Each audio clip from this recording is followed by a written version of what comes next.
연금만 믿고 계십니까? 안타깝게도 그걸로는 절대 버틸 수 없습니다. 65세 이후 노후를 지켜주는 건 연금이 아니라 지금 당장 꺼내 쓸 수 있는 현금입니다. 그렇다면 반드시 준비해야 할 현금은 과연 얼마일까요? 67세 정혜수 씨. 매일 새벽 5시에 일어납니다. 40년 넘게 몸에 밴 습관이었죠. 퇴직한 지 2년이 지났지만 여전히 그의 하루는 낡은 1톤 트럭과 함께 시작되었습니다. 그 트럭은 2001년에 샀던 기아 봉고였어요. 벌써 23년이 흘렀지만 정혜수 씨에게는 소중한 동반자였습니다. 국민연금으로 월 95만 원, 아내 명자 씨도 월 48만 원이 나왔지만 부부 합쳐 143만 원으로는 부족했어요.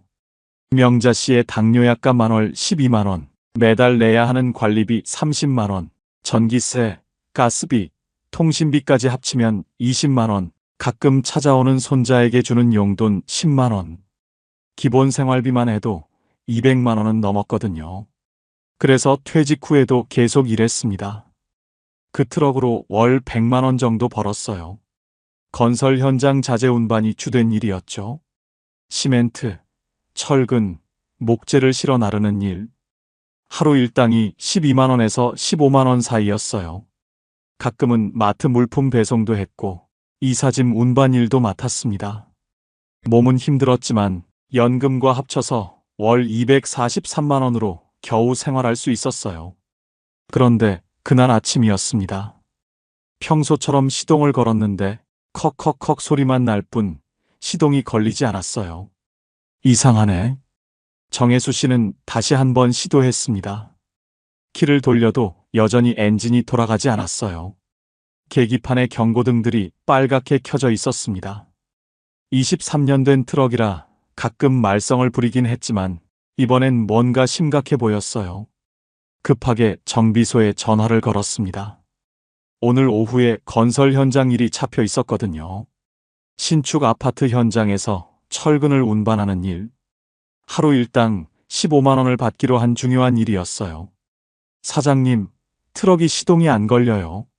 급한 일이 있는데 견인차 좀 보내주세요. 1시간 후 견인차가 왔습니다. 정혜수 씨는 발을 동동 굴렀어요. 일감을 놓치면 그날 벌이가 없어지는 거였거든요. 더군다나 건설 현장 일은 믿을 만한 단골 거래처였어요. 정비소에서 2시간을 기다렸습니다. 정비사가 트럭을 꼼꼼히 살펴보더니 심각한 표정으로 나왔어요. 아저씨, 엔진이 완전히 나갔습니다. 수리할 수 있나요? 23년 된 차라. 엔진 교체를 해야 해요. 그럼 얼마나 들까요? 정비사는 고개를 저었습니다. 수리비만 800만 원에서 900만 원. 거기에 다른 부품들도 교체해야 한다고 했어요. 차라리 새 차를 사는 게 낫다고 조언했습니다. 정혜수 씨에게는 하늘이 무너지는 소리였어요. 그 트럭이 생계수단의 전부였거든요. 퇴직 후 2년 동안 그 트럭으로 벌어온 돈이 월 100만 원. 그 돈 없이는 생활이 불가능했어요. 중고차는 얼마 정도 해요? 1톤 트럭 괜찮은 중고가 1200만 원 정도 하고 새 차는 2800만 원 넘어요. 1200만 원. 정혜수 씨에게는 천문학적인 숫자였어요. 연금 143만 원으로는 절대 마련할 수 없는 돈이었거든요. 그날 오후 일도 결국 취소해야 했습니다. 현장 소장에게 전화를 걸어 사정을 설명했어요.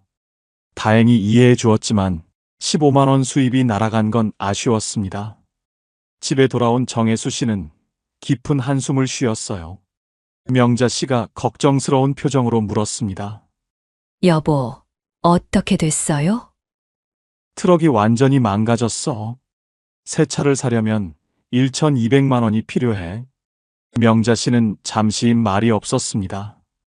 그러더니 조용히 말했어요. 여보, 다행히 우리가 미리 모아둔 돈이 있잖아요. 그 돈은 두 부부가 15년 넘게 조금씩 모은 거였어요. 정혜수 씨가 회사 다닐 때부터 매달 20만 원에서 30만 원씩, 노후를 위해 차곡차곡 모아둔 비상금이었죠. 지금까지 총 2,100만 원이 모여 있었어요. 하지만 정혜수 씨는 망설였어요. 그 돈을 쓰면 비상금이 거의 떨어지는 거였거든요.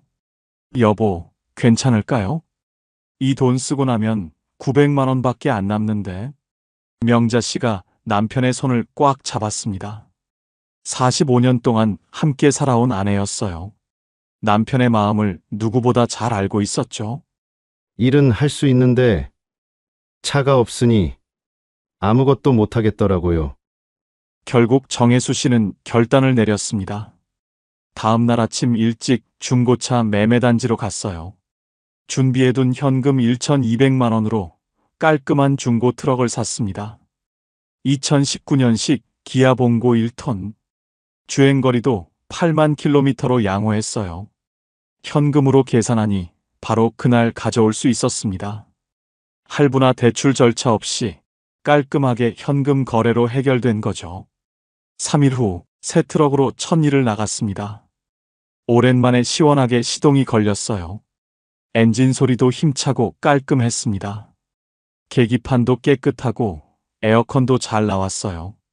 정혜수 씨는 운전대를 꽉 잡으며 생각했습니다. 만약 그 현금이 없었다면 일을 완전히 그만둬야 했을 거예요. 월 100만 원 수입이 사라졌을 테고 연금 143만 원만으로는 생활이 불가능했을 겁니다. 대출을 받으려 해도 67세 노인에게는 쉽지 않았을 거예요. 심지어 신용대출 금리는 연 10%가 넘었거든요. 현금이 있었기 때문에 새 트럭을 바로 살 수 있었던 거죠. 노후에도 예상치 못한 큰 지출은 언제든 찾아옵니다. 연금만으로는 이런 상황을 감당하기 어려워요. 준비된 현금만이 진짜 버팀목이 됩니다. 69세 박성호 씨. 퇴직 후 5년째 평범한 노후를 보내고 있었습니다. 국민연금 월 85만 원, 아내 옥순 씨도 월 42만 원. 부부 합쳐 127만 원으로 검소하게 살았어요. 자식들도 다 독립했고 큰 욕심 없이 조용히 지내고 있었죠. 그런데 어느 날 아침이었습니다. 평소처럼 동네 산책을 하던 중 갑자기 가슴이 조여오기 시작했어요. 처음엔 단순한 소화불량인 줄 알았습니다. 어제 저녁에 뭘 잘못 먹었나? 하지만 시간이 지날수록 통증이 심해졌어요. 가슴 한가운데가 마치 바위로 누르는 것 같았습니다. 식은땀이 줄줄 흘렀고 숨쉬기도 점점 어려워졌어요. 옥순 씨가 남편의 안색을 보고 깜짝 놀랐습니다. 얼굴이 창백해지고 입술이 파래졌거든요. 여보, 병원 가야겠어요. 급히 119에 신고했습니다. 구급차가 사이렌을 울리며 달려왔어요. 응급실로 이송되는 동안 박성호 씨는 의식을 잃었습니다. 대학병원 응급실. 의료진이 급하게 달려들었어요. 심전도, 혈액 검사, CT 촬영이 연이어 진행됐습니다. 1시간 후 의사가 나왔습니다. 심근경색이라고 했어요. 관상동맥이 심하게 막혀 있어서 일반적인 스텐트 시술로는 해결이 어렵다고 했습니다. 바로 우회술이 필요한 상황이었어요. 지금 당장 수술을 해야 합니다. 얼마나 위험한가요? 늦으면 생명이 위험해요. 옥순 씨는 떨리는 손으로 수술 동의서에 사인했습니다. 박성호 씨는 곧바로 수술실로 들어갔어요. 5시간에 걸친 수술이었습니다. 관상동맥 우회술. 막힌 혈관을 우회해서 새로운 혈관을 이어주는 대수술이었어요. 다리에서 혈관을 떼어내서 심장에 이식하는 수술이었죠. 옥순 씨는 수술실 밖에서 하루 종일 기다렸습니다. 아무것도 먹지 못했어요. 기도만 했습니다. 저녁 8시가 되어서야 수술이 끝났어요. 집도의가 나와서 설명했습니다. 다행히 수술은 성공했다고 했어요. 하지만 중환자실에서 며칠 더 지켜봐야 한다고 했습니다. 박성호 씨는 중환자실로 옮겨졌어요. 온몸에 관이 꽂혀 있었고 각종 의료 장비가 삐삐 소리를 냈습니다. 옥순 씨는 중환자실 유리창 너머로 남편을 바라봤어요. 의식은 없었지만 숨 쉬고 있는 모습에 안도했습니다. 그런데 문제는 여기서부터였어요. 중환자실 하루 비용이 50만 원. 수술비까지 합치면 벌써 1,500만 원이 나왔어요. 병원 원무과에서 연락이 왔습니다. 중간 정산을 해야 한다고 했어요. 여러 가지를 합치면 1,800만 원. 앞으로도 중환자실에 며칠 더 있어야 한다고 했습니다. 보험이 있긴 했지만 보험금은 퇴원 후에나 받을 수 있었어요. 지금 당장 병원비를 내야 하는 상황이었습니다. 옥순 씨는 당황했어요. 연금 127만 원으로는 감당할 수 없는 돈이었거든요.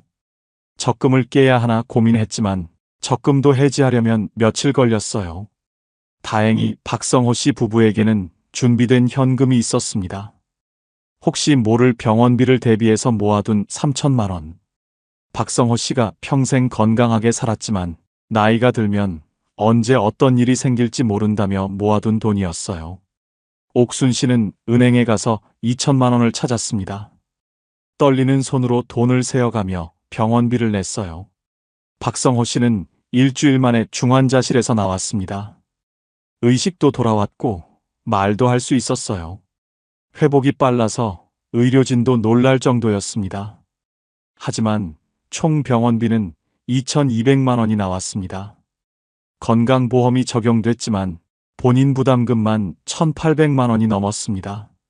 중환자실 비용과 수술비 중 상당 부분이 본인 부담이었거든요.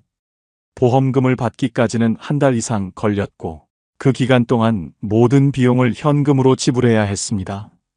퇴원하는 날 박성호 씨가 아내에게 말했어요. 몸은 힘들어도 현금이 있으니 치료를 버틸 수 있었네. 만약 준비된 현금이 없었다면 수술비와 중환자실 비용을 감당하지 못했을 거예요. 현금이 있었기 때문에 생명을 구할 수 있었던 거죠. 노후 의료비는 예상보다 훨씬 많이 듭니다. 보험금 지급 전까지 모든 비용을 현금으로 버텨야 해요. 결국 현금이 있어야 제때 치료를 받을 수 있습니다. 73세 김순자 씨. 남편을 5년 전에 먼저 보내고 혼자 살고 있었습니다. 국민연금으로 월 52만 원, 기초연금까지 합쳐 월 85만 원으로 생활했어요. 자식들은 모두 결혼해서 각자 살림을 차렸고 김순자 씨는 작은 전셋집에서 조용히 지내고 있었죠. 그 집은 김순자 씨에게 특별한 곳이었어요. 남편과 함께 20년을 살았던 추억이 담긴 공간이었거든요. 2층짜리 빌라의 1층 집. 마당에는 남편이 심어놓은 감나무가 있었고 봄이면 할머니가 심은 개나리가 노랗게 피었어요. 근처에는 20년 단골인 슈퍼마켓이 있었고 걸어서 5분 거리에 동네 병원도 있었습니다. 김순자 씨는 무릎이 좋지 않아서 너무 멀리 다니기는 어려웠거든요. 게다가 경로당도 바로 옆 골목에 있었어요. 매주 화요일과 목요일에는 친구들과 만나서 화투도 치고 수다도 떨었습니다. 혼자 사는 김순자 씨에게는 소중한 일상이었죠. 그런데 전세 계약 만료를 한 달 앞둔 어느 날이었습니다. 집주인에게서 갑작스럽게 연락이 왔어요. 평소 좋은 관계를 유지했던 집주인이었는데 목소리가 좀 어색했어요. 전세금을 3천만 원 올려야 한다고 했습니다. 현재 전세금이 1억 원인데 1억 3천만 원으로 올려달라는 거였어요. 김순자 씨는 순간 말문이 막혔습니다. 3천만 원이라는 돈은 월 85만 원 연금으로는 평생 모아도 모을 수 없는 큰 돈이었거든요. 집주인은 미안해하면서도 어쩔 수 없다고 했어요. 요즘 부동산 가격이 많이 올라서 옆집들도 다 1억 3천만 원에 계약했다고 했습니다. 세금도 많이 나오고 집 수리비도 계속 들어간다고 했어요. 김순자 씨는 당황했습니다. 월 85만 원 연금으로는 3천만 원을 마련할 방법이 없었거든요. 은행에서 대출을 받으려 해도 73세 혼자 사는 노인에게는 한계가 있었어요. 며칠 후 김순자 씨는 부동산에 가봤습니다. 혹시 다른 집을 알아보려고 했어요. 하지만 이 동네에서 1억 원 전세는 찾기 어려웠습니다. 대부분 1억 3천만 원 이상이었어요. 조금 떨어진 동네를 알아봤지만 그곳은 버스도 자주 없고 병원이나 마트까지 거리가 너무 멀었어요. 73세 혼자 사는 노인이 적응하기에는 어려운 환경이었습니다. 무엇보다 20년을 살던 동네를 떠나는 것이 두려웠어요. 새로운 환경에서 새로운 사람들과 관계를 맺어야 하는 것, 낯선 길을 다녀야 하는 것들이 부담스러웠거든요. 김순자 씨는 며칠 동안 잠을 이루지 못했습니다. 자식들에게 손을 벌릴 수도 없었어요. 큰아들은 아이 둘 키우느라 힘들고 딸은 남편 사업이 어려워서 빠듯한 상황이었거든요. 둘째 아들도 전세 대출로 힘든 처지였어요. 그러던 중 김순자 씨는 한 가지를 떠올렸습니다. 남편이 살아있을 때 함께 모아둔 비상금이 있었어요. 남편 박정수 씨와 함께 30년 동안 조금씩 모은 돈이었습니다. 매달 연금에서 10만 원씩, 때로는 20만 원씩 떼어서 모았어요. 김순자 씨도 간간히 동네에서 일하면서 번 돈을 보탰고 남편이 가끔 받던 일당도 일부 보탰죠. 지금까지 총 4,200만 원이 모여 있었어요. 하지만 이 돈을 쓰는 것도 큰 고민이었습니다. 혼자 사는 73세 노인에게는 마지막 보루 같은 돈이었거든요. 갑자기 병원에 입원하게 되거나 생활비가 급하게 필요할 때를 대비한 돈이었어요. 김순자 씨는 일주일을 고민했습니다. 집을 잃고 낯선 곳으로 이사 가는 것과 비상금을 써서 익숙한 곳에서 계속 사는 것. 어느 쪽이 나을까? 남편 사진을 바라보며 하루 종일 생각했어요. 남편이라면 어떤 선택을 했을까? 아마 집을 지키라고 했을 것 같았어요. 결국 김순자 씨는 결단을 내렸습니다. 집주인에게 전화를 걸어서 3천만 원을 올려서 계약하겠다고 했어요. 다음 날 김순자 씨는 은행에 갔습니다. 떨리는 손으로 3천만 원을 찾았어요. 30년 동안 모은 돈의 대부분이었지만 집을 지키기 위해서는 어쩔 수 없었습니다. 새 계약서에 도장을 찍는 순간 김순자 씨는 안도의 한숨을 쉬었어요. 적어도 2년 더는 이 집에서 살 수 있게 되었거든요. 그날 저녁 김순자 씨는 남편 사진 앞에서 조용히 말했습니다. 집을 잃는 줄 알았는데 현금이 제 집을 지켜줬습니다. 만약 그 현금이 없었다면 김순자 씨는 20년을 살던 집을 떠나야 했을 거예요. 73세 나이에 새로운 동네에서 적응하며 살아야 했을 겁니다. 자식들에게 부담을 주거나 더 열악한 환경의 집으로 이사해야 했을지도 모르죠. 익숙한 병원, 단골 가게, 경로당 친구들, 이 모든 것들을 포기해야 했을 거예요. 현금이 있었기 때문에 마지막 보루인 집과 일상을 지킬 수 있었던 거죠. 71세 이정희 씨, 아내와 함께 30평 아파트에서 살고 있었습니다. 국민연금 월 76만 원, 아내 연금 월 35만 원, 부부 합쳐 111만 원으로 검소하게 생활했어요. 자식들은 모두 독립했고 큰 무리 없이 평범한 노후를 보내고 있었죠. 그런데 12월 어느 추운 날이었습니다. 아침에 일어나 보니 집안이 너무 차가웠어요. 평소보다 훨씬 추위가 느껴졌습니다. 여보, 난방이 안 나오는 것 같아요. 아내가 걱정스러운 표정으로 말했어요. 이정희 씨가 보일러실을 확인해 봤습니다. 보일러가 완전히 꺼져 있었어요. 다시 켜려고 버튼을 눌러봤지만 아무 반응이 없었습니다. 이상하네. 어제까지 잘 됐는데. 보일러 사용한 지가 벌써 15년이 넘었어요. 중간중간 작은 고장은 있었지만 이렇게 완전히 작동하지 않은 적은 처음이었습니다. 바깥 온도는 영하 8도. 한겨울 추위가 절정이었어요.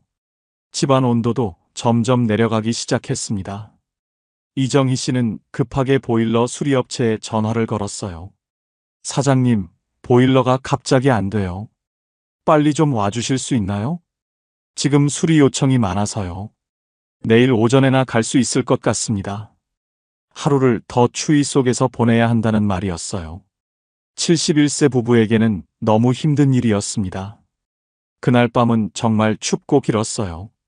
이불을 여러 겹 덮고 잤지만 몸이 떨릴 정도로 추웠습니다. 특히 아내는 관절염이 있어서 더 힘들어 했어요. 다음 날 오전 10시, 수리기사가 드디어 왔습니다. 보일러를 꼼꼼히 살펴보더니 심각한 표정을 지었어요. 아저씨, 이 보일러 15년 됐다고 하셨죠? 네, 그런데 고칠 수 있나요? 열교환기가 완전히 부식됐어요. 가스밸브도 고장났고요. 수리기사가 자세히 설명해 주었습니다. 보일러 핵심 부품들이 노후화로 망가졌다고 했어요. 수리를 해도 또 고장날 가능성이 높다고 했습니다. 그럼 어떻게 해야 하나요? 새 보일러로 교체하시는 게 좋겠어요. 지금 수리해봐야 임시방편이에요. 새 보일러 가격을 물어봤습니다. 보일러 본체가 150만 원. 거기에 설치비와 배관 공사비까지 합치면 총 280만 원이 든다고 했어요. 30평 아파트는 배관이 복잡해서 교체 작업도 하루 종일 걸린다고 했습니다. 벽을 뚫고 배관을 새로 연결해야 한다고 했어요. 이정희 씨는 고민에 빠졌습니다. 월 111만 원 연금으로는 280만 원이 큰 돈이었거든요. 하지만 한겨울에 난방 없이 살 수는 없었어요. 임시 수리는 얼마나 들까요? 80만 원에서 100만 원 정도 들 텐데 오래 못 버틸 거예요. 결국 새 보일러를 설치하는 게 나았습니다. 임시 수리를 해봐야 돈만 버리는 꼴이었거든요. 이정희 씨 부부는 다행히 준비된 현금이 있었어요. 매달 연금에서 5만 원씩 10년 넘게 모아둔 비상금이었습니다. 큰 수리비나 의료비를 대비해서 모은 돈이었죠. 은행에 저축해둔 800만 원 중에서 280만 원을 찾아서 보일러 교체비로 냈어요. 그날 오후부터 공사가 시작됐습니다. 기사 2명이 와서 거의 하루가 걸렸어요. 오래된 보일러를 철거하고 새 보일러를 설치했습니다. 배관도 일부 교체해야 했어요. 15년 된 배관이 부식되어 있었거든요. 벽에 구멍을 뚫고 새 배관을 연결했습니다. 저녁 7시가 되어서야 모든 작업이 끝났어요. 새 보일러에 시운전을 했습니다. 따뜻한 온수가 나오기 시작했어요. 잘 되는 것 같네요. 기사가 만족스러운 표정으로 말했습니다. 그날 밤 이정희 씨 부부는 오랜만에 따뜻한 잠을 잤어요. 새 보일러 덕분에 집안이 금세 따뜻해졌습니다. 다음 날 아침 이정희 씨가 아내에게 말했어요. 그 돈이 없었으면 한겨울에 난방도 못하고 지낼 뻔했어. 만약 준비된 현금이 없었다면 이정희 씨 부부는 추운 겨울을 견뎌야 했을 거예요. 임시 수리를 해도 또 고장났을 테고 결국 더 큰 비용이 들었을지도 모릅니다. 71세 고령자에게 한겨울 추위는 생명과도 직결된 문제예요. 현금이 있었기 때문에 즉시 문제를 해결하고 따뜻한 겨울을 날 수 있었던 거죠. 작은 현금이 노후의 안정을 지켜줍니다. 갑작스러운 고장이나 수리비가 생겨도 준비된 현금으로 즉시 해결할 수 있어요. 68세 김철수 씨, 아내 영희 씨와 함께 평범한 노후를 보내고 있었습니다. 국민연금 월 82만 원, 아내 연금 월 39만 원. 부부 합쳐 121만 원으로 검소하게 살았어요. 세 자녀를 모두 키워낸 뒤 이제는 조용한 여생을 보내고 있었죠. 큰딸과 둘째 아들은 이미 결혼해서 독립했고 막내 아들 민수 씨만 32세가 되도록 혼자 살고 있었어요. 2년 전부터 사귀는 여자친구가 있다는 건 알았지만 결혼 이야기는 꺼내지 않았습니다. 그런데 어느 날 갑자기 민수가 집에 왔어요. 평소보다 표정이 진지해 보였습니다. 아버지, 어머니 말씀드릴 게 있어요. 뭔데? 결혼하려고 해요. 최대한 빨리요. 김철수 씨 부부는 깜짝 놀랐습니다. 그동안 결혼 생각이 없는 줄 알았는데 갑자기 결혼 이야기가 나온 거였어요. 왜 갑자기? 무슨 일 있니? 은영이랑 오래 사귀었는데 이제 정말 결혼하고 싶어요. 더 이상 미룰 이유가 없어요. 민수 씨는 진지했습니다. 2년 동안 신중하게 생각해 본 결과라고 했어요. 상대방 부모님께도 인사드리고 싶다고 했습니다. 며칠 후 예비 며느리 은영 씨를 데려왔어요. 28세로 예쁘고 착해 보이는 아가씨였습니다. 김철수 씨 부부는 마음에 들었어요. 2년 동안 사귄 만큼 서로를 잘 아는 것 같았습니다. 하지만 문제는 여기서부터였습니다. 결혼 준비 비용이 만만치 않았거든요. 양가 부모님 상견례 자리에서 이야기가 나왔어요. 상대방 부모님은 상당히 넉넉해 보였습니다.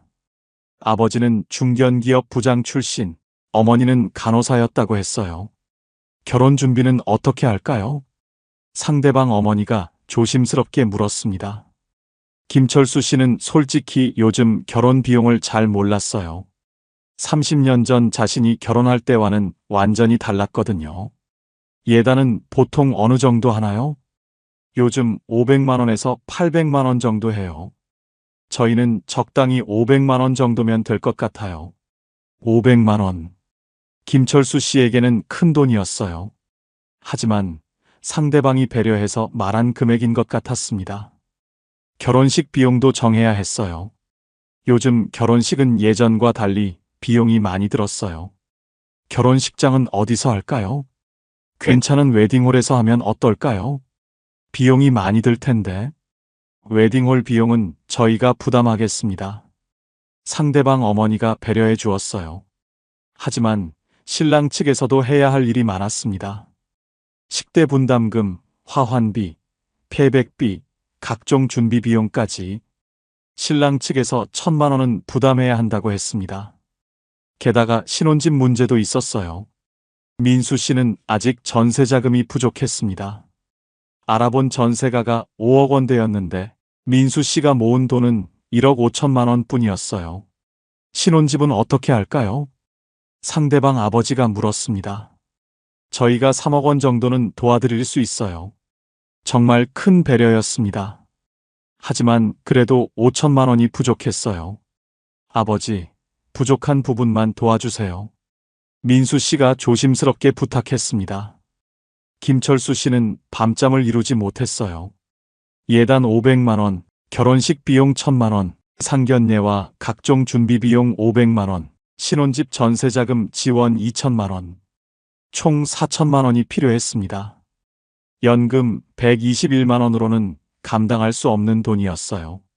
그렇다고 아들 결혼을 반대할 수도 없었습니다. 며칠 후 상대방 집안에서 예단 리스트를 보내왔어요. 금반지, 금목걸이, 금귀걸이 세트. 생각보다 정성스럽게 준비해야 할 것들이 많았어요. 김철수 씨는 고민에 빠졌습니다.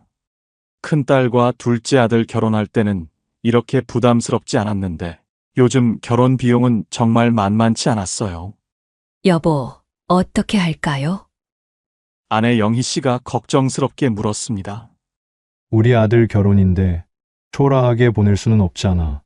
아내도 같은 생각이었습니다. 상대방 집안이 넉넉해 보이는데 우리만 못해줄 수는 없었어요. 다행히 김철수 씨 부부에게는 준비된 현금이 있었습니다. 퇴직금과 함께 25년 동안 모아온 노후자금, 총 5,800만 원이 모여 있었어요. 매달 연금에서 10만 원씩, 보너스가 나올 때마다 100만 원씩. 정말 조금씩 모은 소중한 돈이었습니다. 하지만 김철수 씨는 고민이 깊었어요. 그 돈은 노후를 위한 마지막 보루였거든요. 혹시 모를 병원비나 생활비를 위한 돈이었어요. 여보, 아들 결혼 도와주고 나면 1,800만 원밖에 안 남아요. 영희 씨가 남편의 손을 잡았습니다. 그래도 우리 막내 결혼인데요. 형, 누나들한테 도움 청하기도 어렵고 다른 자녀들도 각자 살림이 빠듯했어요. 큰딸은 아이 둘 키우느라 힘들고 둘째 아들도 전세 대출 때문에 여유가 없었거든요. 결국 김철수 씨는 결단을 내렸습니다. 은행에 가서 4천만 원을 찾았어요. 25년 동안 모은 돈의 3분의 2가 넘는 금액이었지만 아들을 위해서라면 아깝지 않았습니다. 예단 500만 원으로 금반지와 목걸이 세트를 샀어요. 은영 씨가 정말 좋아했습니다. 결혼식 비용 1천만 원도 미리 준비했어요. 신혼집 전세자금 2천만 원도 아들에게 건넸습니다. 결혼식 당일 민수 씨는 정말 행복해 보였습니다. 은영 씨도 예쁜 웨딩드레스를 입고 환하게 웃었어요. 상대방 부모님도 만족스러워 했습니다. 정말 정성스럽게 준비해 주셨네요. 우리 딸 좋은 집안으로 시집 보내는 것 같아 마음이 놓여요. 김철수 씨는 뿌듯했습니다. 비록 돈은 많이 들었지만 아들이 행복하다면 그것으로 충분했어요. 결혼식이 끝나고 집에 돌아온 김철수 씨. 통장 잔액을 확인해 보니 1,800만 원이 남아 있었어요. 25년 모은 돈 중 대부분을 썼지만 후회는 없었습니다. 며칠 후 아들 부부가 인사를 왔어요. 아버지, 어머니, 정말 감사해요. 덕분에 좋은 결혼식 올릴 수 있었어요. 그날 저녁 김철수 씨가 아내에게 말했어요. 우리 막내 결혼인데 초라하게 해줄 수는 없지. 만약 준비된 현금이 없었다면 김철수 씨는 아들 결혼을 제대로 도와줄 수 없었을 거예요. 대출을 받기에는 나이가 많았고 다른 자녀들에게 부탁하기도 어려운 상황이었거든요. 현금이 있었기 때문에 아들의 인생 최대 행사를 성공적으로 치를 수 있었던 거죠. 비록 노후 자금은 줄어들었지만 가족의 행복을 지킬 수 있었습니다. 트럭 교체에 1,200만 원, 심장 수술과 중환자실에 2천만 원, 전세 인상에 3천만 원, 보일러 교체에 280만 원, 자식 결혼 자금에 4천만 원. 이렇게 몇 가지 사례만 합쳐도 필요한 현금은 금세 1억 원을 훌쩍 넘습니다. 물론 모든 상황이 한꺼번에 오지는 않지만 최소한 3천만 원에서 5천만 원 현금은 준비해야 합니다. 65세 이후 우리 노후를 지켜주는 건 거액의 자산이 아닙니다. 바로 지금 당장 꺼내 쓸 수 있는 현금입니다. 연금만으로는 절대 부족합니다. 현금이 있어야 노후도 지켜낼 수 있습니다. 이 영상이 도움이 되셨다면 채널 구독과 좋아요, 댓글 부탁드립니다. 여러분의 작은 응원이 큰 힘이 됩니다. 밤 10시 72세 김복순 씨는 불 꺼진 방 안에서 홀로 앉아 있었습니다. 통장에 남은 돈은 35만 원. 다음 달 월세 고지서를 보며 손이 떨렸습니다. 그때 딸의 전화가 걸려왔습니다. 하지만 그 한 통의 전화가 복순 씨의 노후를 완전히 바꿔놓을 줄은 이때는 알지 못했습니다. 김복순 씨는 아침 6시면 어김없이 잠에서 깨어납니다. 하지만 개운한 잠이 아닙니다. 밤새 뒤척이며 걱정에 잠긴 채로 새벽을 맞는 것이 일상이 되어버렸습니다. 창문 너머로 들어오는 희미한 햇살을 바라보며 그녀는 또다시 한숨을 내쉽니다. 이 돈으로 얼마나 더 버틸 수 있을까? 통장 잔고를 확인하는 것이 두려워진 지 오래입니다. 남편이 세상을 떠난 지 어느덧 20년. 처음에는 받던 유족연금과 조금씩 모아둔 적금으로 버틸 수 있을 거라 생각했습니다. 하지만 현실은 생각보다 가혹했습니다. 복순 씨의 하루는 계산으로 시작됩니다. 오늘 쓸 돈, 이번 달 남은 돈, 오래 버틸 수 있는 돈.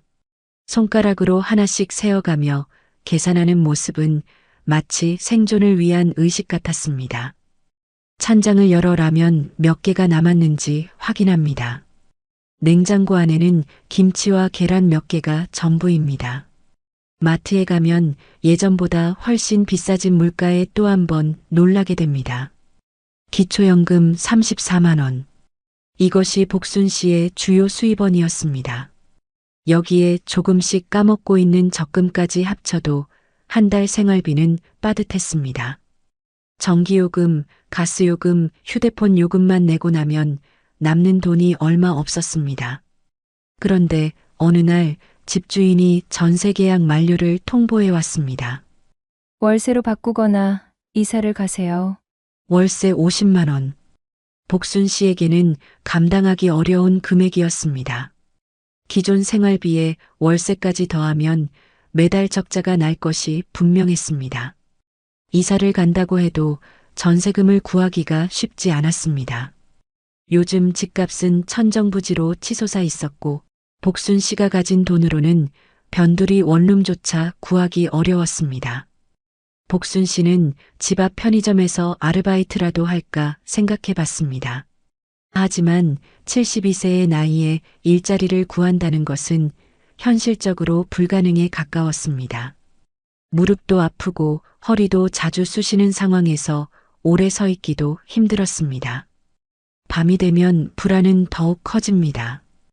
혼자서 이 모든 걸 감당해야 한다는 현실이 무겁게 다가옵니다. 건강이 나빠지면 어떻게 할지, 돈이 떨어지면 어디서 살아야 할지. 복순 씨는 거실 소파에 앉아 멍하니 텔레비전을 바라봅니다. 뉴스에서는 연일 부동산 가격 상승 소식만 나옵니다. 서울 아파트값 또 상승, 전세난 심화 같은 제목들이 눈에 들어옵니다. 때로는 자식들에게 도움을 요청해야 하나 고민도 했습니다. 하지만 딸도 사위도 각자 생활이 빠듯해 보였습니다. 손자의 학원비, 대출 이자만으로도 버거워하는 모습을 보니 차마 부담을 줄 수 없었습니다. 복순 씨는 침대에 누워서도 잠이 오지 않습니다. 천장을 바라보며 이런저런 걱정이 머릿속을 맴돕니다. 내년에는 어떻게 될까? 5년 후에는 또 어떻게 될까? 끝나지 않는 걱정의 연속이었습니다. 복순 씨는 오늘도 잠 못 이루는 밤을 보내고 있었습니다. 새벽 3시가 넘어서야 겨우 얕은 잠에 빠져들었지만 몇 시간 후면 또다시 불안한 하루가 시작될 것입니다. 복순 씨는 또 다른 잠 못 이루는 밤을 보내고 있었습니다. 시계는 새벽 2시를 가리키고 있었고 머릿속에서는 월세 50만 원이라는 숫자가 계속 맴돌았습니다. 그때 휴대폰이 울렸습니다. 딸 미영이의 전화였습니다. 엄마, 아직 안 주무세요? 복순 씨는 딸에게 집주인의 통보 이야기를 털어놓았습니다. 월세로 바뀌면 감당하기 어렵다는 걱정도 함께요. 미영이는 잠시 생각에 잠겼다가 말했습니다. 엄마, LH에서 운영하는 고령자 복지주택 알아봐요. 복지주택이 뭐니? 복순 씨는 처음 듣는 말이었습니다. 미영이는 차근차근 설명해 주었습니다. 국가에서 운영하는 임대주택이에요. 65세 이상 어르신들을 위한 거라고 하더라고요. 월세도 일반 집보다 훨씬 저렴하대요. 복순 씨의 마음에 작은 희망이 싹 텄습니다. 하지만 동시에 의심도 들었습니다. 그런 좋은 게 있다면 왜 지금까지 몰랐을까? 다음 날 미영이가 직장에서 일찍 나와 엄마를 찾아왔습니다. 손에는 출력한 서류 뭉치를 들고 있었습니다. 어젯밤에 인터넷으로 알아봤는데 정말 괜찮은 것 같아요. 미영이는 복순 씨 옆에 앉아 자료를 펼쳐놓았습니다. 고령자 복지주택 모집 공고, 신청 자격, 소득 기준 등이 자세히 적혀 있었습니다. 만 65세 이상, 무주택자, 소득자산 기준 충족자만 신청 가능. 조건들을 하나씩 짚어가며 설명해 주었습니다. 소득 기준을 확인해 봤습니다. 단독 가구는 소득인 정액이 월 228만 원 이하여야 했습니다. 엄마 기초연금이 34만 원이니까 충분히 조건에 맞아요. 자산 기준도 살펴봤습니다. 일반 재산 1억 3,500만 원 이하, 금융 재산 2천만 원 이하. 복순 씨가 가진 적금과 보험은 이 기준을 훨씬 밑돌았습니다. 나도 조건에 맞을 것 같은데? 복순 씨의 마음이 조금씩 설레기 시작했습니다. 하지만 미영이는 현실적인 이야기도 덧붙였습니다. 다만 인기 지역은 경쟁률이 높다고 나와 있어요. 특히 서울과 수도권은 신청자가 정말 많대요. 복순 씨는 신청 서류 목록을 천천히 훑어봤습니다. 주민등록 등본, 소득증명서, 재산세 과세증명서. 이렇게 복잡한 걸 내가 할 수 있을까? 미영이가 엄마의 걱정을 알아차렸습니다.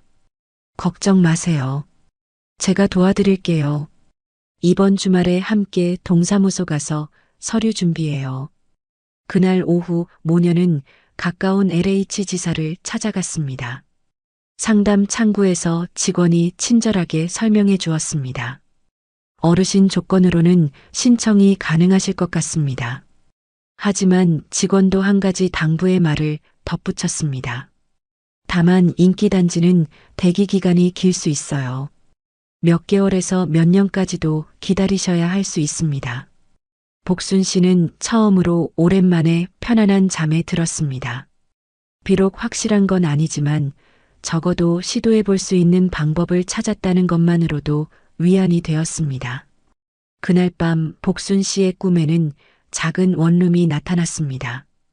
깨끗하고 따뜻한 월세 걱정 없는 집이었습니다. 꿈속에서도 복순 씨는 미소를 짓고 있었습니다. 새벽에 잠깐 깨어났을 때도 기분이 좋았습니다. 오랜만에 희망이라는 단어를 떠올릴 수 있었습니다.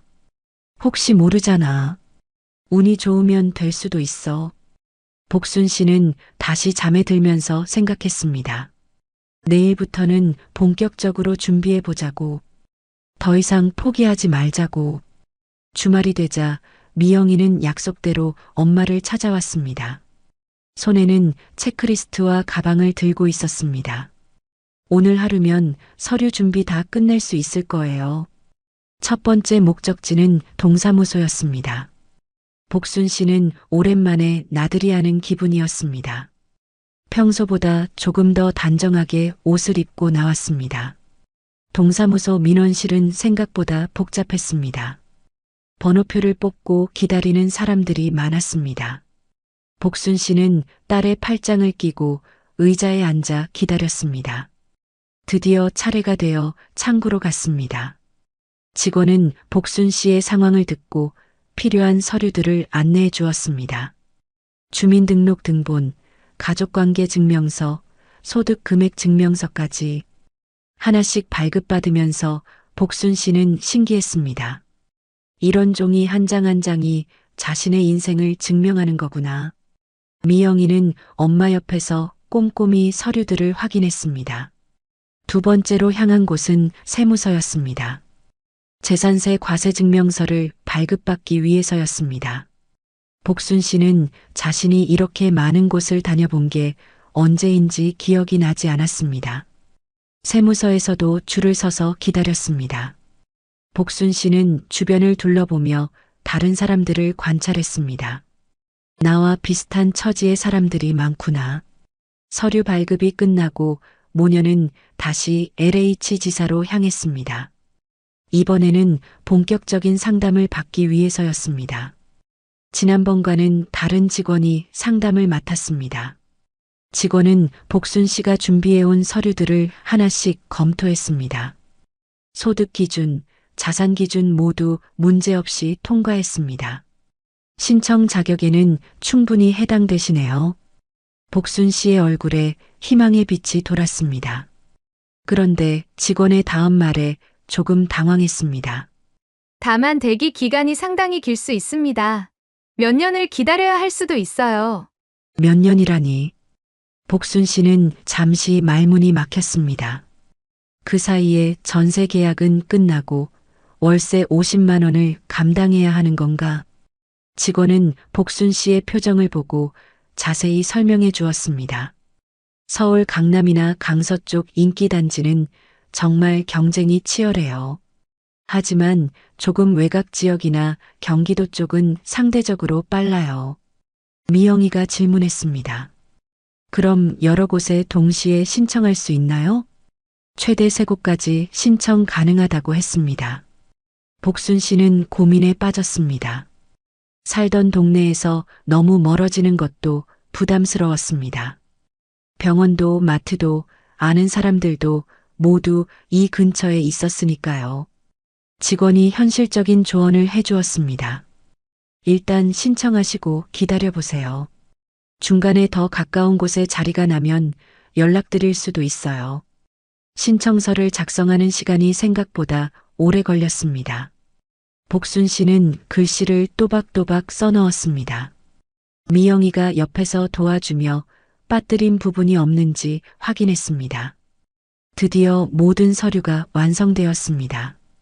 접수증을 받아든 복순 씨는 묘한 기분이 들었습니다. 이제 정말 기다리기만 하면 되는 건가? LH 지사를 나오면서 미영이가 말했습니다. 일단 신청은 다 했으니까 너무 걱정하지 마세요. 연락이 올 때까지 평소처럼 지내시면 돼요. 하지만 복순 씨의 마음은 여전히 무거웠습니다. 몇 년을 기다려야 한다는 말이 계속 머릿속을 맴돌았습니다. 그동안 월세는 어떻게 감당하지? 집으로 돌아가는 길에 복순 씨는 생각했습니다. 그래도 아무것도 안 하는 것보다는 낫지. 적어도 희망은 생겼으니까. 그날 밤 복순 씨는 접수증을 서랍 깊숙한 곳에 소중히 넣어두었습니다. 작은 종이 한 장이었지만 그녀에게는 미래로 가는 티켓 같았습니다. 언젠가는 연락이 올 거야. 신청을 마친 지 3개월이 지났습니다. 복순 씨는 매일 휴대폰을 확인하는 것이 습관이 되었습니다. 혹시 LH에서 연락이 왔나 싶어서요. 하지만 연락은 오지 않았습니다. 대신 집주인으로부터는 계속해서 월세 전환 압박이 들어왔습니다. 다음 달부터는 정말 월세 50만 원을 내야 하는 상황이었습니다. 복순 씨는 적금을 조금씩 해지하기 시작했습니다. 노후 자금이었지만 어쩔 수 없었습니다. 매달 15만 원씩 부족한 월세를 메워야 했으니까요. 어느 날 오후 복순 씨는 평소처럼 텔레비전을 보고 있었습니다. 오후 드라마가 한창 흘러나오고 있었습니다. 그때 휴대폰이 울렸습니다. 화면에는 모르는 번호가 표시되어 있었습니다. 요즘 보이스피싱이 많다고 해서 받을까 말까 망설였습니다. 하지만 뭔가 느낌이 달랐습니다. 전화를 받자 정중한 목소리가 들려왔습니다. 안녕하세요. LH공사입니다. 김복순 고객님 맞으신가요?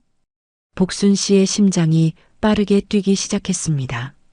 드디어 연락이 온 것일까? 네, 맞습니다. 직원은 차근차근 설명해 주었습니다. 신청하신 고령자 복지주택의 입주 순서가 되셨습니다. 경기도 부천 지역 단지입니다.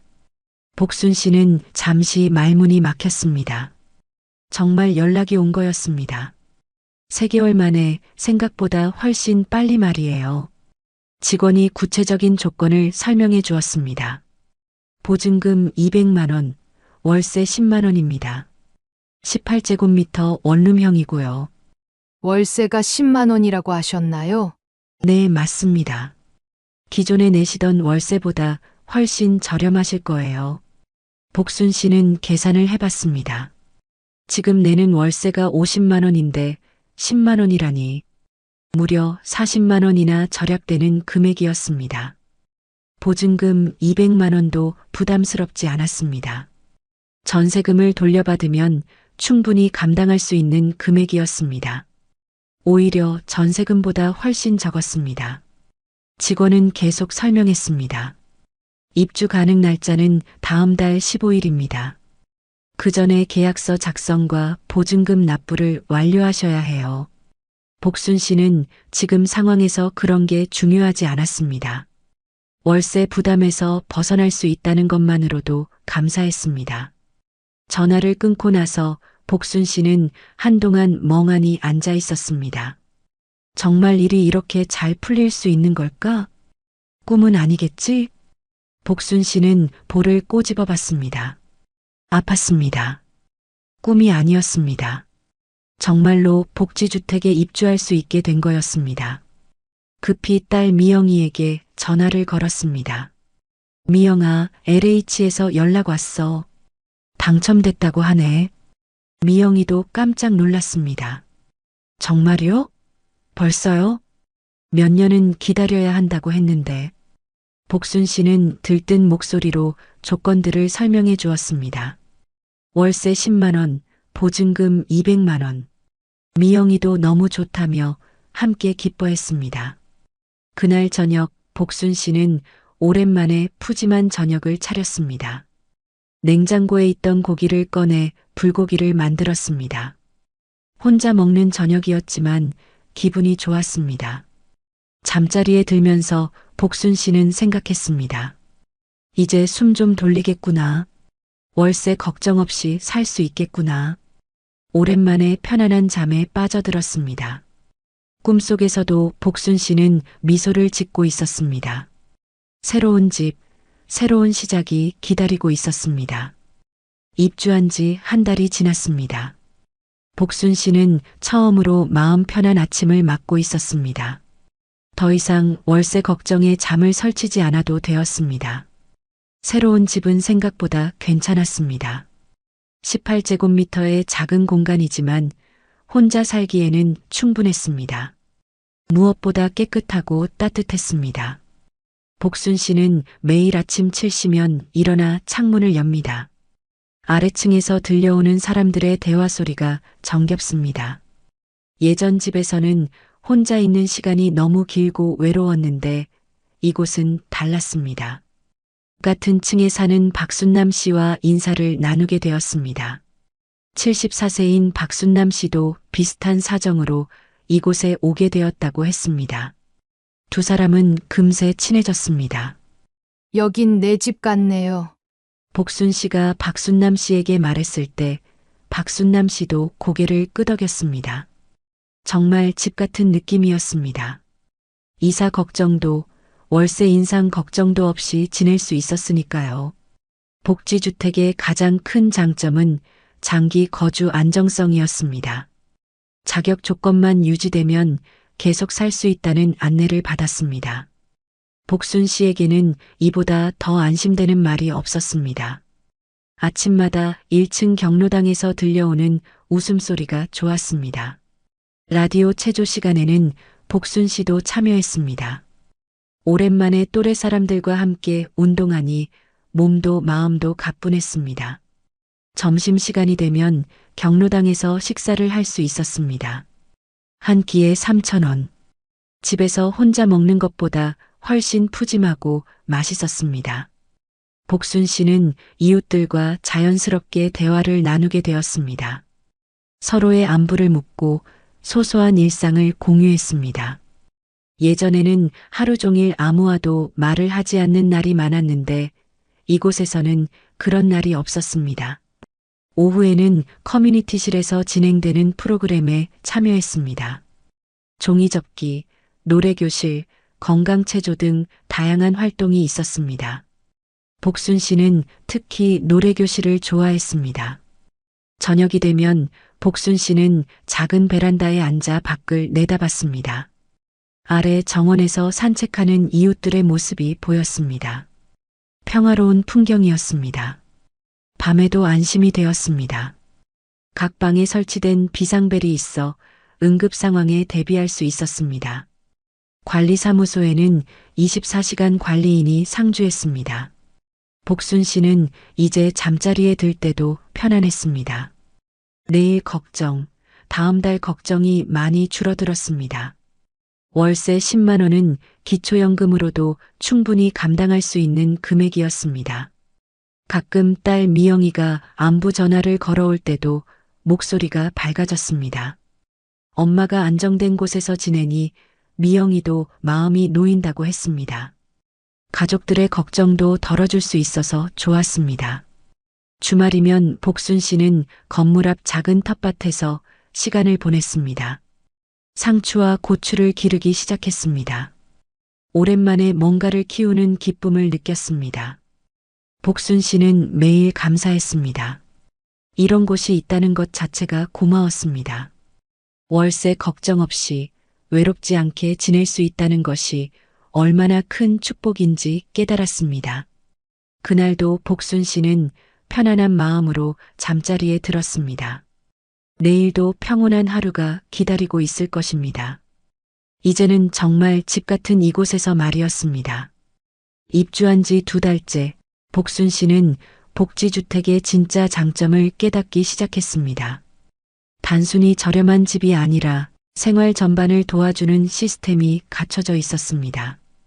이런 것들이 있다는 걸 미리 알았다면 더 일찍 신청했을 텐데 하는 생각이 들었습니다.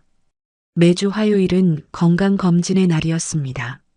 지자체와 연계된 보건소 직원들이 복지주택을 방문했습니다. 혈압 측정, 혈당 검사, 기본적인 건강 상담을 무료로 받을 수 있었습니다. 복순 씨는 처음에는 별로 기대하지 않았습니다. 그냥 형식적인 검사일 거라고 생각했거든요. 하지만 생각보다 꼼꼼하고 친절했습니다. 간호사 선생님이 복순 씨의 혈압을 재면서 말했습니다. 조금 높은 편이네요. 짠 음식을 줄이시고 가벼운 운동을 하세요. 평소 어떤 증상이 있으신지도 자세히 물어봤습니다. 검진 덕분에 마음이 놓여요. 복순 씨는 간호사에게 솔직하게 말했습니다. 예전에는 병원 가는 것도 부담스러웠는데 이렇게 집에서 받으니까 편하다고요. 간호사도 미소를 지으며 정기적으로 체크해 드릴게요라고 했습니다. 건강검진 외에도 다양한 서비스가 있었습니다. 매주 목요일에는 물리치료사가 와서 간단한 치료를 해주었습니다. 복순 씨의 무릎과 어깨 통증도 많이 나아졌습니다. 1층 건강관리실에는 혈압계와 체중계가 상시 비치되어 있었습니다. 복순 씨는 매일 아침 산책 후에 혈압을 쟀습니다. 수치를 기록해 두면 다음 검진 때 도움이 된다고 했습니다. 약물 관리 서비스도 유용했습니다. 복순 씨는 고혈압약과 관절염약을 복용하고 있었는데 가끔 깜빡하는 경우가 있었습니다. 사회복지사가 복용법을 설명해주고 알람도 설정해줬습니다. 영양 상담도 받을 수 있었습니다. 영양사가 월 1회 방문해서 식단에 대한 조언을 해주었습니다. 혼자 사는 어르신들이 자주 놓치는 영양소들을 알려줬습니다. 복순 씨는 평소 라면과 김치로 대충 때우는 경우가 많았습니다. 영양사는 간단하게 만들 수 있는 건강 요리법을 가르쳐 줬습니다. 계란찜, 두부조림, 나물 무침 같은 것들이었습니다. 정신건강 관리 프로그램도 있었습니다. 월 2회 상담사가 와서 우울감이나 스트레스 관리에 대해 이야기했습니다. 복순 씨는 처음에는 어색했지만 점차 마음을 열게 되었습니다. 혼자 살면서 느끼는 외로움이나 불안감을 털어놓을 수 있었습니다. 상담사는 복순 씨의 이야기를 진지하게 들어주었습니다. 그리고 같은 처지의 이웃들과 더 많이 교류하라고 조언했습니다. 응급상황 대응 시스템도 잘 갖춰져 있었습니다. 각 호실에 설치된 비상벨은 관리실과 직접 연결되어 있었습니다. 밤중에라도 응급상황이 생기면 즉시 도움을 받을 수 있었습니다. 실제로 옆집 할머니가 새벽에 어지러움을 호소한 적이 있었습니다. 비상벨을 누르자 5분 만에 관리인과 간호사가 달려왔습니다. 다행히 큰 문제는 아니었지만 신속한 대응에 모두 안심했습니다. 복지주택에는 또한 취미활동 지원 서비스도 있었습니다. 서예, 그림, 원예 등 다양한 프로그램이 운영되었습니다. 복순 씨는 원예교실에 참여해서 작은 화분을 키우기 시작했습니다. 이런 서비스들은 모두 무료이거나 매우 저렴했습니다. 지자체 예산과 복지재단의 지원으로 운영되었습니다. 복순 씨는 이런 혜택을 받을 수 있다는 게 믿기지 않았습니다. 저녁 시간에 복순 씨는 이웃 박순남 씨와 이야기를 나눴습니다. 여기 와서 정말 건강해진 것 같다고 했습니다. 몸도 마음도 예전보다 훨씬 좋아졌다고 말이었습니다. 복순 씨도 같은 생각이었습니다. 단순히 집만 제공하는 게 아니라 삶의 질 자체를 높여주는 곳이었습니다. 이런 곳에서 살 수 있다는 것 자체가 큰 복이라고 생각했습니다. 입주한 지 석 달이 지나면서 복순 씨도 복지주택의 아쉬운 점들을 느끼기 시작했습니다. 전반적으로는 만족스러웠지만 역시 완벽한 곳은 없었습니다. 가장 큰 문제는 공간이 너무 좁다는 것이었습니다. 18제곱미터, 약 5평 남짓한 공간. 혼자 살기에는 나쁘지 않았지만 가족이나 지인이 방문할 때는 여러 가지 불편함이 있었습니다. 특히 아들 부부가 지방에서 올라왔을 때 그 문제가 드러났습니다. 어느 주말 부산에 사는 아들 민수와 며느리가 복순 씨를 찾아왔습니다. 오랜만에 보는 아들이 반가웠지만 동시에 걱정이 되었습니다. 이 좁은 공간에서 어떻게 하루를 보낼지 막막했거든요. 거실과 침실이 구분되지 않는 원룸 구조. 침대 하나, 작은 식탁 하나, 옷장 하나로 공간이 거의 다 찼습니다. 세 명이 앉아서 대화할 공간도 넉넉하지 않았습니다. 저녁을 먹을 때 문제는 더욱 심각해졌습니다. 작은 식탁에 세 명이 앉으니 팔꿈치가 부딪혔습니다. 며느리는 불편해하는 기색을 숨기려 했지만 복순 씨는 눈치챘습니다. 자꾸만 몸을 움츠리고 있는 모습이 마음 아팠습니다. 밤이 되어 잠자리를 정하는 것이 가장 큰 고민이었습니다. 침대는 하나뿐이고 바닥에 이불을 깔 공간도 제대로 없었습니다. 복순 씨는 괜찮다고 했지만 아들의 반응은 달랐습니다. 어머니, 여기서 하룻밤 자고 가려고 했는데 아무래도 셋이 같이 있기에는 공간이 좀 부족한 것 같아요. 저희는 근처에서 숙소 구해서 잘게요. 복순 씨는 괜찮다고 말하려 했지만 아들이 먼저 말을 이었습니다. 괜찮다고 하셔도 정말 좁다고, 며느리도 불편할 것 같다고, 엄마가 편히 쉬셔야 하는데 자신들까지 있으면 더 불편하실 거라고. 복순 씨의 마음이 아팠습니다. 아들 말이 틀린 것도 아니었으니까요. 화장실 사용도 마찬가지였습니다. 샤워 부스가 워낙 작아서 며느리가 불편해했습니다. 세면대 앞 공간도 좁아서 세 명이 번갈아 씻는 것도 일이었습니다. 물건을 보관할 공간도 부족했습니다. 복순 씨의 옷과 생활용품으로도 수납 공간이 부족한 상황. 아들 부부가 가져온 여행 가방을 둘 곳이 마땅치 않았습니다. 요리를 할 때도 제약이 많았습니다. 주방이 너무 작아서 여러 음식을 동시에 준비하기 어려웠습니다. 아들 부부를 위해 특별한 음식을 해주고 싶었지만 공간과 시설의 한계가 있었습니다. 결국 아들 부부는 근처 모텔에서 하룻밤을 보냈습니다. 복순 씨는 미안한 마음에 계속 사과했지만 아들은 괜찮다고 위로했습니다. 그래도 마음 한편으로는 서운함이 남았습니다. 이웃들도 비슷한 고민이 있었습니다. 박순남 씨는 명절이 다가올수록 마음이 무거워진다고 했습니다. 예전에는 원룸이어도 가족들이 자거나 마음껏 쉴 수 있었는데 이제는 복지주택 규정상 여러 명이 동시에 머물 수 없는 상황이었습니다.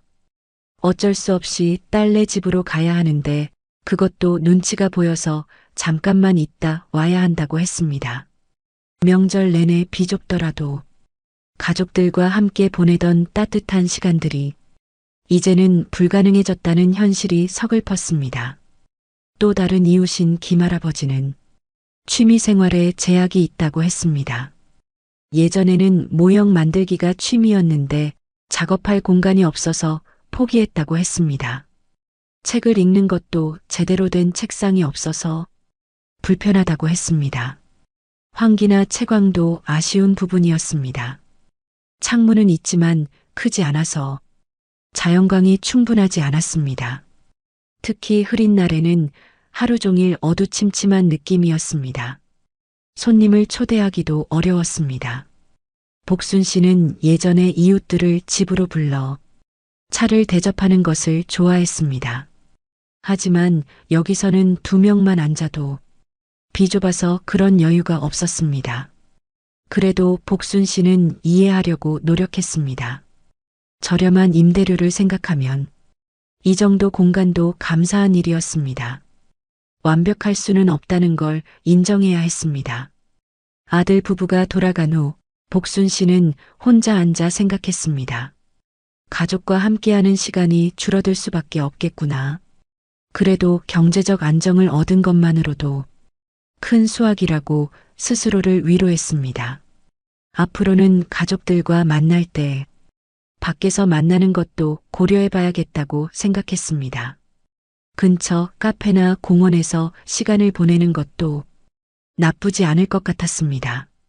좁은 공간의 한계는 인정하되 다른 방법을 찾아보기로 했습니다. 복순 씨가 복지주택에 적응해가고 있을 무렵 이웃들과의 대화에서 놀라운 사실을 알게 되었습니다.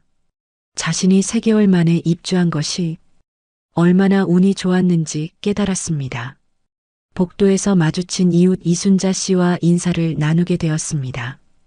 80세가 넘어 보이는 이순자 씨는 지팡이를 짚고 천천히 걸었습니다. 복순 씨보다 먼저 입주한 선배 격이었습니다. 이순자 씨는 복순 씨의 이야기를 듣고 깜짝 놀랐습니다. 3개월 만에 입주했다고? 정말 운이 좋으셨네요 라고 말했습니다. 저는 3년을 기다려서 들어왔어요. 복순 씨는 귀를 의심했습니다. 3년이라니. 그 긴 시간 동안 어떻게 기다렸을까요? 이순자 씨는 자신의 이야기를 들려주었습니다. 2021년에 처음 신청했는데 연락이 오지 않아서 포기하려고 했다고 했습니다. 중간에 몇 번 LH에 문의해봤지만 아직 순서가 되지 않았다는 답변만 돌아왔습니다. 그 사이에 전세금은 계속 올랐고 월세 부담은 더욱 커졌습니다. 2024년에 드디어 연락이 왔다고 했습니다. 그때까지 거의 포기하고 있었는데 말이었습니다. 복순 씨는 3년이라는 시간이 믿기지 않았습니다. 그동안 이순자 씨는 어떻게 버텼을까요? 월세와 생활비 부담으로 얼마나 힘들었을까요? 1층 경로당에서 만난 다른 이웃들의 이야기도 비슷했습니다. 김철수 할아버지는 2년을 기다렸다고 했습니다. 박영희 할머니는 4년을 기다렸다고 했습니다. 복순 씨가 신청할 때 부천을 선택한 것이 현명한 판단이었던 것 같았습니다. 서울이나 인기 지역을 신청했다면 훨씬 더 기다려야 했을 것입니다. 경로당에서 만난 관리사무소 직원도 현실적인 이야기를 해주었습니다. 서울 강남이나 강서 쪽은 정말 치열하다고 했습니다. 수십 대 1의 경쟁률을 넘기기도 한다고 했습니다. 반면 지방 소도시나 외곽 지역은 상대적으로 빨랐습니다. 하지만 그런 곳은 교통이 불편하거나 의료시설이 부족한 경우가 많았습니다. 결국 접근성과 대기시간 사이에서 선택해야 하는 것이었습니다. 복순 씨는 자신이 얼마나 운이 좋았는지 새삼 깨달았습니다.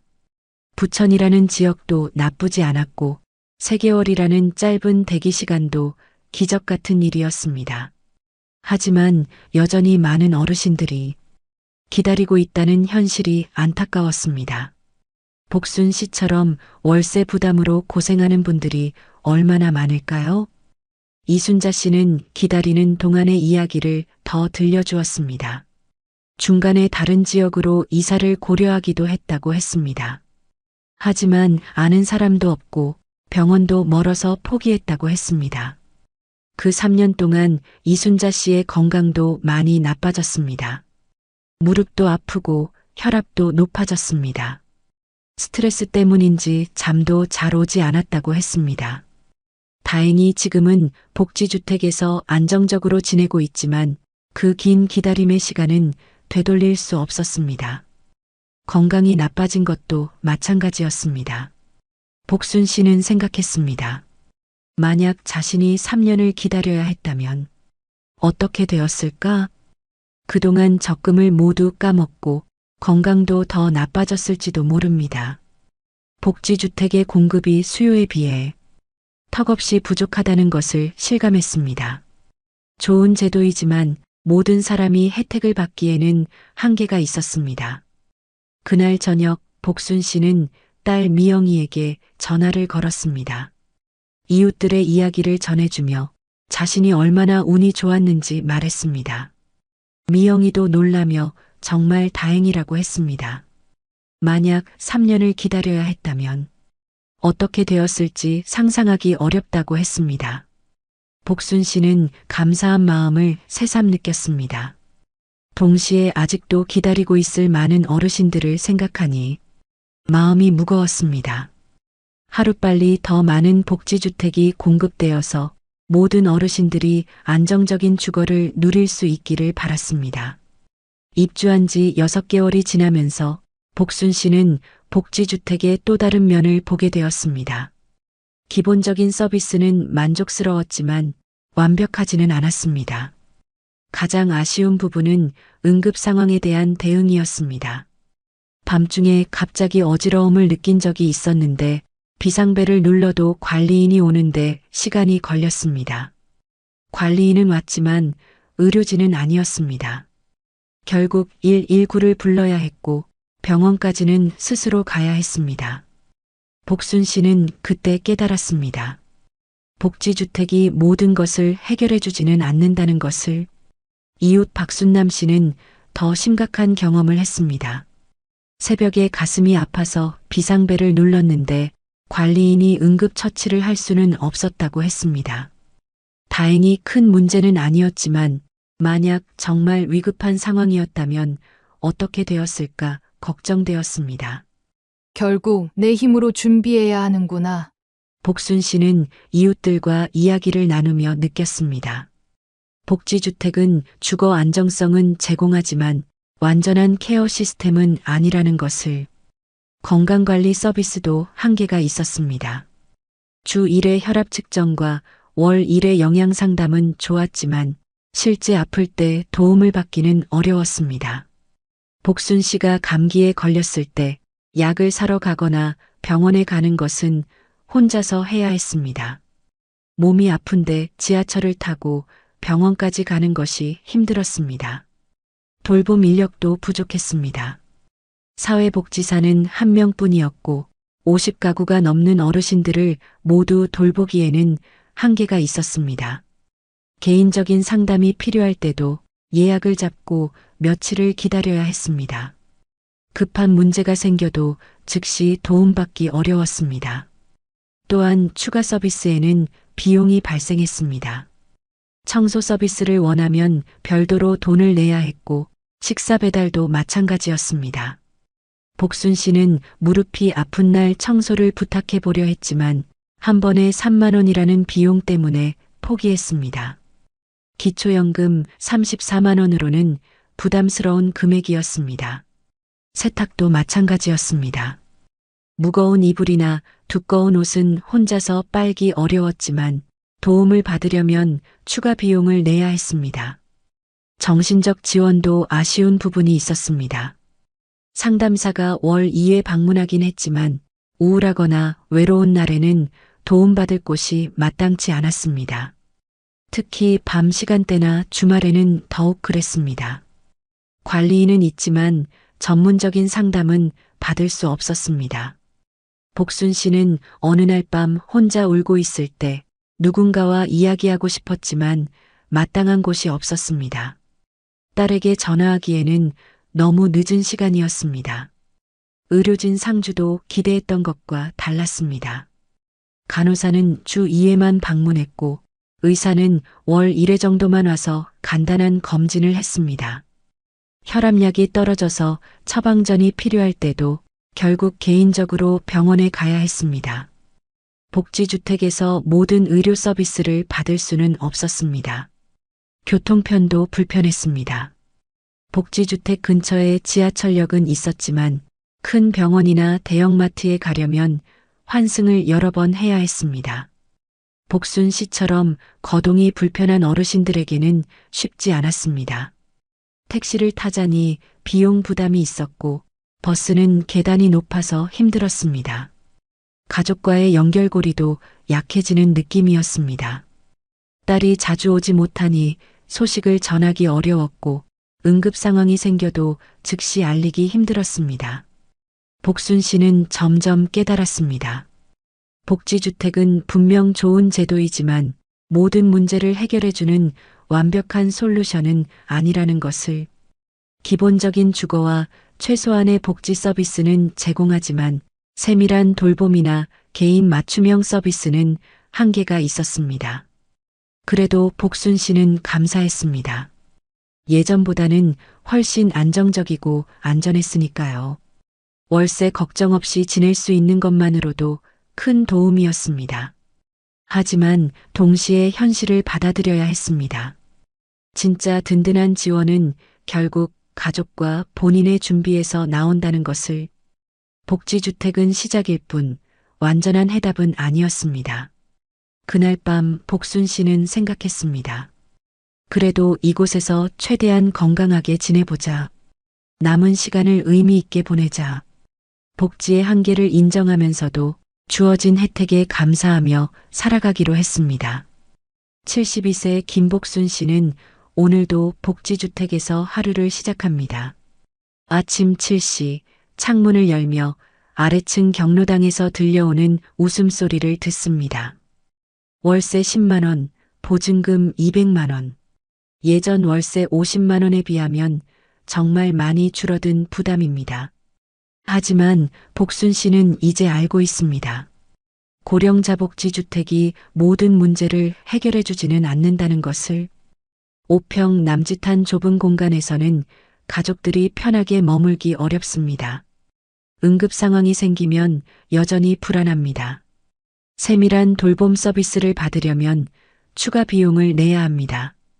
그리고 무엇보다 이런 혜택을 받기까지 3년, 5년을 기다려야 하는 현실이 있습니다. 복순 씨처럼 운 좋게 3개월 만에 입주한 사람은 극소수입니다. 수십 대 1의 경쟁률을 뚫고 들어온 것 자체가 기적에 가까웠습니다.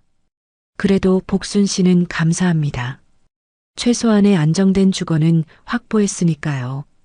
건강관리 서비스도 받을 수 있고 외로움도 많이 줄었습니다. 하지만 가장 큰 깨달음은 따로 있었습니다.